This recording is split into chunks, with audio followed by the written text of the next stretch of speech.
Hello and welcome back to my channel. Today's video is really exciting. I'm going to be interviewing someone who contracted COVID-19 last year and had been dealing with a barrage of symptoms since recovering from COVID. We're going to go with her on her journey of how she found out she has post-COVID POTS, and let's get right into the interview.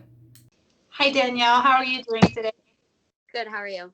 Pretty good. I'm excited to talk to you today. I wanted to first start with having you give us, a little bit of background about yourself and just kind of anything you'd like to share. Okay, yeah, so my name is Danielle. I'm 31 and I have 5 kids, married, 5 kids. We live in Idaho. We like to go camping and fishing, and my husband just bought snowmobiles, so they're really into that right now. Pretty much outdoorsy family, Awesome. busy all the time. With 5 kids, I imagine. I grew up, my family was 5 kids in our household, so I know how crazy that can be. I have 3 myself, so Yes. yeah. Sounds like you guys love to do things outdoors and be really active. Mm-hmm. We Awesome. are. So today we're going to be talking a lot about your experience with COVID and, things that transpired afterwards. Can you tell us a little bit about when you first contracted COVID-19 and how long it lasted for you? Yeah, so I um started my first COVID symptoms, which was July 4th of 2020. Um, and my husband had it first. And he had like headaches and stuff. He was like, oh, he, he never gets sick. So when he does get sick, we know like, okay, something's up. So he went and got tested and his came back positive. And then a few days later, I started feeling like, I kind of don't feel good. So I feel like I should get tested also. And then I tested and eventually came back positive for COVID. We quarantined away from our kids, so none of our kids got it, which we were really thankful for. Um, yeah, so that's when it started for me. It was in July. And Completely. go Oh, ahead. no, you're good. I was just going to ask, and how long would you say your symptoms of COVID lasted? 2 weeks. About It 2 weeks. was. Yeah, and just to stay safe, we quarantined away from our kids for 3 weeks. But I would say, like the first 5 days were started slow in progression of how I was feeling. By day 5, I felt probably the worst, and then day 6, 7, 8 kind of started feeling a little bit better, still having symptoms. And then towards the end of the 2 weeks, I was feeling a lot better.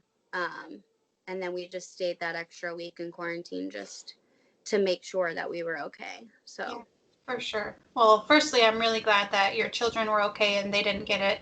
Um, would you describe your battle with COVID as being more on the mild side compared to some things that you've heard about, or was it more severe? What would you say? for me, I would consider it mild, and I say that just because everything else I've experienced. But um, yeah, I had a sore throat, very small sore throat, like it was barely anything. For me, it was more of like a head cold, it felt like. I did lose my taste and smell. So that did happen for me, which was really weird. Um, and I had like GI issues. I was really tired. Fatigue for sure was a big one, and just like my body ached. So it did feel like the flu.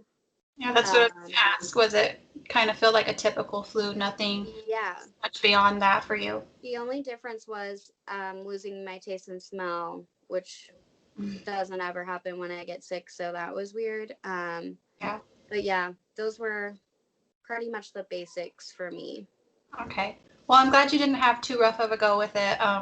That's really good, and that you were able to, mainly get over it within about 2 weeks. So my next question for you is, having gone through COVID, when did you first realize after having gone through it that something had changed in your body, or, you started feeling, so unwell? How did that kind of come about, and what did you first start feeling to recognize that, hey, something isn't right here? So after the 3 weeks that we quarantined, we went back to normal life. I painted my kids' bedrooms. We were out doing things, just trying to make up for lost time, because like we were playing outside. We'd been cooped up for Mhm. so long and playing with the kids and stuff because we had missed them. Normal, totally fine. I was doing more than I normally do because we were painting rooms, and we went to the lake, um, and it was really hot in Idaho in the summer. It was like this last summer it was like 110 one day, and so it was really hot. I was out in the sun, but in the water with the kids. I was totally fine. I want to say 3 days after that lake day, I started feeling, I wouldn't say sick, just tired, like a couple days after we went to the lake. And I was just like, oh, maybe I had too much fun at the lake. It was really hot, probably just tired from that. Overheat Uh, or something? mhm, yeah. And then I woke up in the middle of the night. It was the 27th of July, and I woke up to extreme chest pains. I've had anxiety, um, so I felt like I was having like an extreme anxiety attack. Like my chest hurt so bad, I could feel my heart like pumping. I was like, something is not right. And so I got up and I'm walking around my house, like trying to get myself calm. I wake up my husband. I was like, can you just sit with me because my chest is hurting so bad and I just don't know what's going on. And that persisted for many days to follow, with the chest pain. I could see myself losing more and more and more energy. Um, and then I eventually went to the emergency room. I want to say 6 times, like in the span of 30 days. So I had tons of tests. I had um, EKGs, I had CAT scans, I had x rays of my chest, and, tons of blood work, and, you know, lots of things. I would say the whole month of August, I was in bed. Like I could not get up. I could not do anything. Like I couldn't shower. I was completely debilitated for the month of August. Wow, I can, really relate to a lot of what you spoke about as far as it hitting you seemingly overnight. Mhm. One day you're living life, you think it's great, and then the next you wake up and something isn't right. And just like you, for me, at first I thought it was just my anxiety because I experienced that as well, and I thought it was, a massive panic attack triggered by who knows what, because I had just woken up like you. And Mhm. so at first that's what I thought too. But then it's like a little bit of time goes by and you're like, no, I know my body and this is more than Mhm. just psychological. There's something physiological going on here. And Right. you kind of answered my next question, which was, where did you turn? Where did you go to try to find answers? And so you said you went to the ER at least 6 times after you had gone through that process of trying to get answers. And we all know how the ER can be. Mhm. And you present with these symptoms. You're a female. You have a history of anxiety. They see that on your chart and they're like, it's just a panic attack. Sometimes it can last longer than just a few minutes. Here's some Yeah. here's this pill, here's that, or you go see, a psychologist and whatnot. So at what point did you decide, okay, no, I'm not accepting that. It's not just my anxiety, there's something wrong. Where did you then turn to, and talk a little bit about how that process went? I mean, after being dismissed by my primary care physician several times and the ER doctors, I was just begging, like, please, I know something is wrong. I joined some Facebook groups that were talking about long haul COVID. And there's a couple of groups that I joined because I was like, there has to be more people that this is happening to. Like, I cannot be the only one. And it's not a coincidence that this is happening right after I just had COVID. So I joined these groups and I started seeing immediately there were tons of people having the exact same symptoms, and they all started talking about something called POTS. And I started looking into it more, which I probably shouldn't have done because I feel like that kind of scared me more than it needed to. Um, but I'm glad I did, and I wish I wouldn't. It's like a I know what you're saying. yeah, Kind of fall into uh, this rabbit hole of right. medical information, and it really scares you, like, especially, all the different information out there, which may or may not be true. You know what I mean? Hmm. It's And scary. for me, why I say that it was bad because during that time, and still not feeling very good, stuck in bed, not knowing what was wrong with me. I just went into like a deep, deep, deep depression. And I ended up going to a like psychiatric hospital, and um, that honestly was like probably one of the best things for me. At the time, I did not think that. I was just like, this is not okay. Like, I'm not crazy, and I felt like that meant I was crazy. But once I was there, I totally changed my perspective on that. And the doctors in there, they really listened to me, and that was like, they were very validating. They were like, we think you have this as well. They gave me certain medications that they thought worked with to help with my depression and my anxiety that I was experiencing because of all the trauma from this.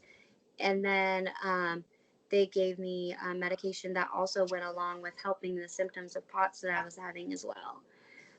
So I left there like in a way better condition than I was in.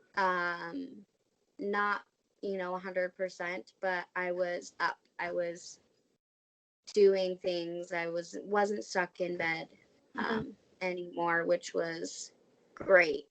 But it was not. And then when I started asking my doctor about this, she still was like, "No, this is your anxiety. You need to lose weight. You've had every single test there is, and all of your tests come back normal. There's nothing wrong with you. I've seen sick people. You're not sick." um, I've pretty much heard it all. That's Um, sad that you were treated that way. I mean, I know so many of us are, but it sounds like your doctor really was not listening to anything you had to say. And just, like with POTS, it isn't your heart. Like, intrinsically, your heart is fine. So, of course, your EKG, and your ultrasounds, they're going to come back normal, but, they just have to keep digging. Did your doctor, had she ever heard of POTS? she never said if she did or she didn't, but anytime I asked about that, she would just say, "You don't have that. That's not what's going on." Mm-hmm. And so to me, I just felt like she was not educated enough in it to say more. Mm-hmm. So she just shut it down. Um, So, but finally, and this just happened like a couple of weeks ago, she finally put in a referral for me to go to a cardiologist. And so at that point, I'm like, okay, I'll take anything, just because I feel like a cardiologist might be more knowledgeable in what's happening. And, the answer I just keep getting from everyone is we just don't know enough about COVID yet. We don't know about what it does to your body. We don't know what it does to your body long term. We know it does damage to several organs in your body, but we just don't know why, how, Mm-hmm. what to do to fix it. Um, What it and like. yeah. And so for me, that was really discouraging because I'm just thinking to myself, okay, how long am I going to be like this before they find an answer? And then as I'm looking and, watching your videos and learning more about all of it, I'm learning that there are millions of people who are suffering from chronic illnesses just in general, who are not being helped enough and are just being told, sorry, we don't have answers for you. And also, we don't really have anything that's going to help you feel better either, but try these few things. Mm-hmm. And to me, that was really eye-opening for me, because me being healthy, raising 5 kids with my husband, and then to be where I am now, and then to be told, we really don't have any answers for you. Try these few things, they might work, Mm-hmm. was devastating. Yeah. And thinking that that happens to so many other people is crazy to me. Yeah, it is. It's heartbreaking to think about that, because when you're in that process of trying to figure out why your body is doing this, when, yesterday I was fine, and then you go through that months of not having any answers, and for other people, years and years of not having answers, it is so isolating and so it's scary, because you just want to know what's going on with your body, and you want answers, and there's just something about getting a definitive diagnosis so that you can move forward with a treatment plan. Even if there is no cure for maybe what you have, there are lifestyle things that you can maybe do to improve your quality of life. So Mm-hmm. you came away from going to the mental health hospital, and then they were trying to help you. They listened to you. They validated a lot of your feelings, but you didn't yet have that POTS diagnosis. And then, Mm-hmm. going back to your primary doctor, still not getting anywhere. Finally, she refers you to a cardiologist. That's the same thing that happened to me too. The first other, actual specialty was a cardiologist for me. So how long did you have to wait to see them after being referred, and what kinds of tests and things did they do? And was it the cardiologist that did in fact diagnose you with POTS? So I am still waiting to see the cardiologist. Okay. But I can't remember the exact date. It's coming, like it's in the next week, 2 weeks. Mhm. So I have no idea how that's gonna go. Okay.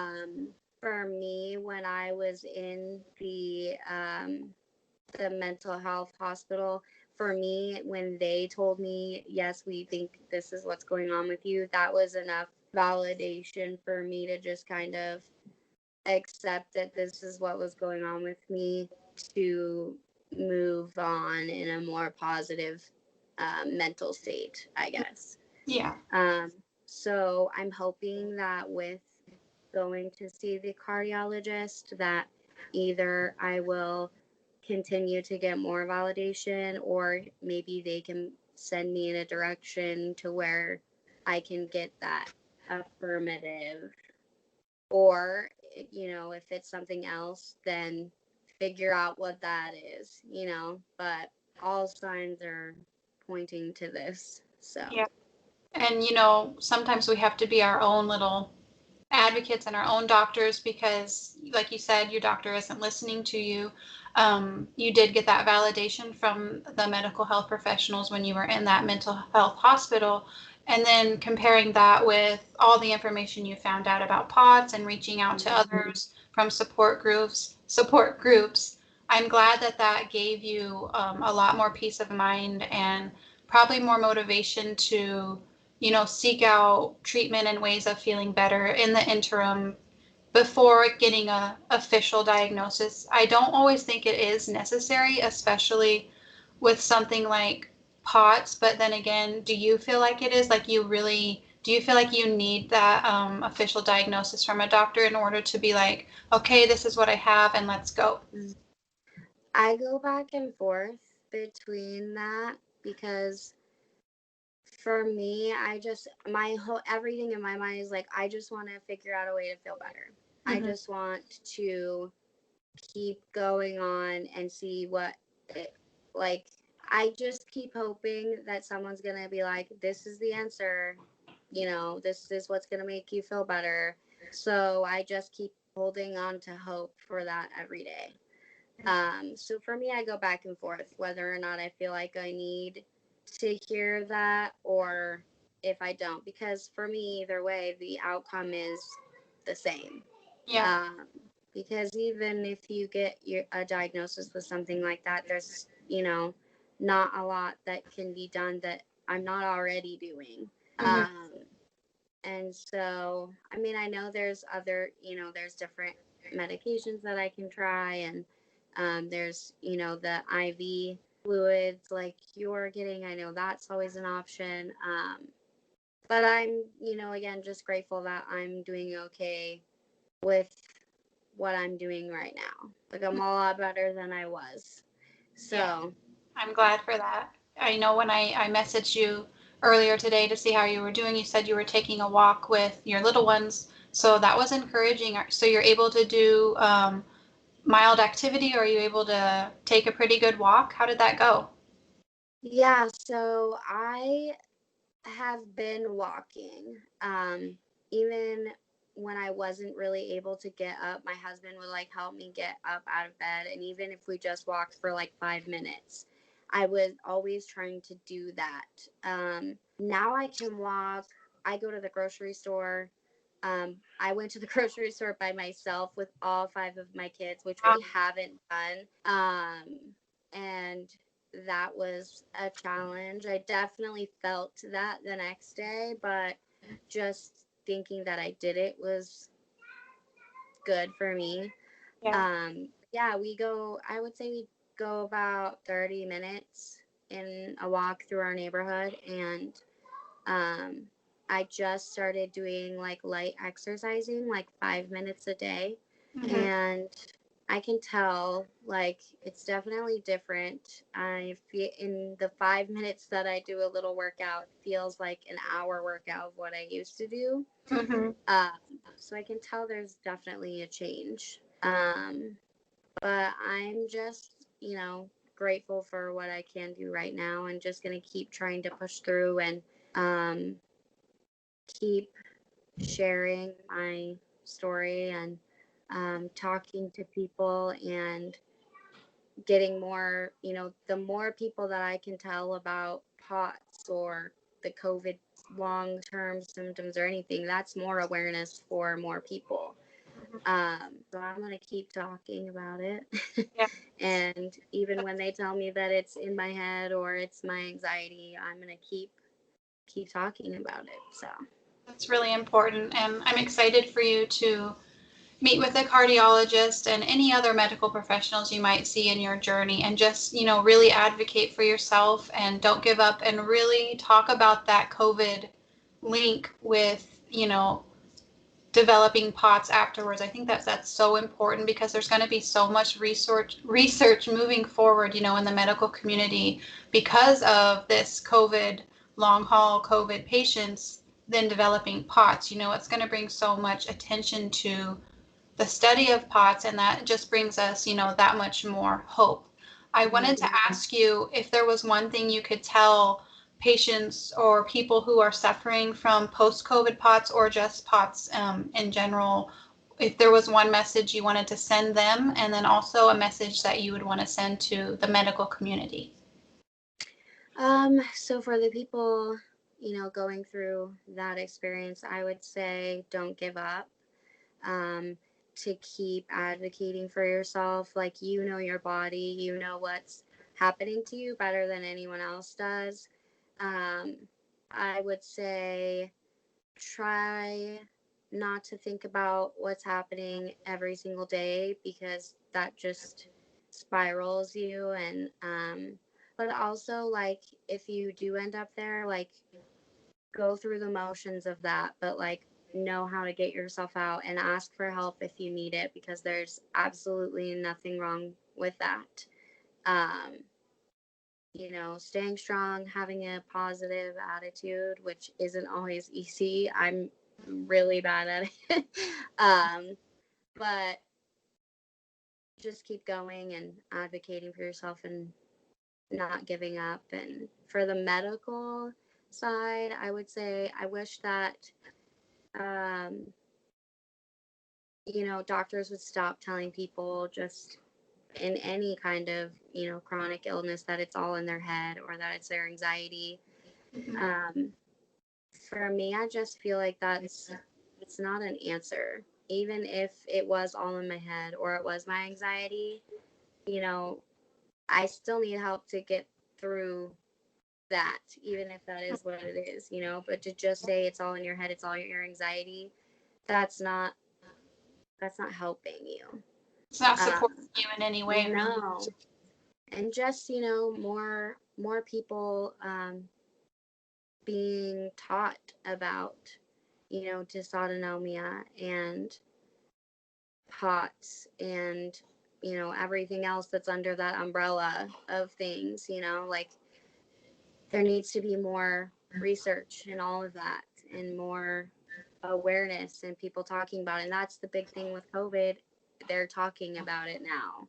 Hmm. And, um, I think I think people are doing it. I just received a package for me to I have to go donate my blood, and then send it to the NIH, and they're doing a study on how COVID goes in line with certain genetics. And so I think even with that, there can come a lot of information Yeah. for lots of things just from that alone. So I think things are starting to happen, which is good. It's unfortunate that it takes a pandemic and lots of people ending up with these conditions for that to happen, but I'm hopeful that it will bring answers to a lot of people someday soon. Hmm. I totally agree with all that you said. And yes, we just have to keep looking forward. And like you said, as part of your message to people with POTS, to try and stay, positive and take it one day at a time instead of just dwelling on, maybe every sensation in our bodies every day. And, I feel so horrible. It's so important to stay positive. That was, I think, the number one thing that helped me to cope was changing my attitude from I can no longer do this anymore, or I'm never going to be able to do this anymore, or comparing my current state to who I was before. Instead Hmm. of that, taking what I am able to do now and put a spin on it and, just kind of grasp onto anything that is positive in your life and run with it instead of focusing on things that you can't change and focusing on our attitude. That is the one thing we can control. We can't control maybe when we get sick or how we feel physically, but we can control how we react to it. So I think it's important what you said there to try and, remain positive and look to Hmm. the future instead of just focusing on the negative. Even though it's hard to do, like you said, So as long as hard. we're trying, that's what's Yeah. And, and just with any chronic illness at all, if you're stuck in that, um, in the things you can't change, that's going to hinder your healing, and so the more positive you are, the more you're allowing your body to heal and do what it's meant to do. And so staying positive just helps that. totally agree.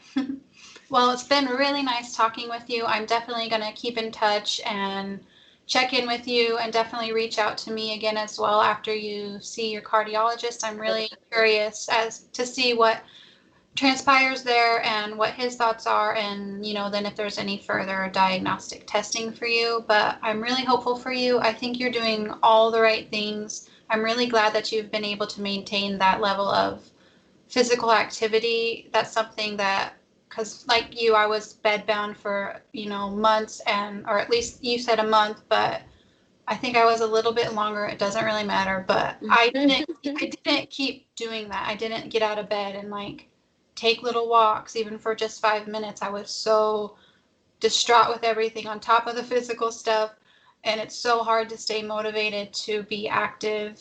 But I really applaud you because that's so good for your body when you have POTS to not be so deconditioned, and to keep your body going and keep building your muscles. That's really going to benefit you in the long run with your POTS. So good job. Thank you. You're welcome. So I will talk to you soon, and thank you again so much for coming on, and I'm sure so many people are going to benefit from this. Thank you. Thanks for having me. You're welcome. Bye. Bye.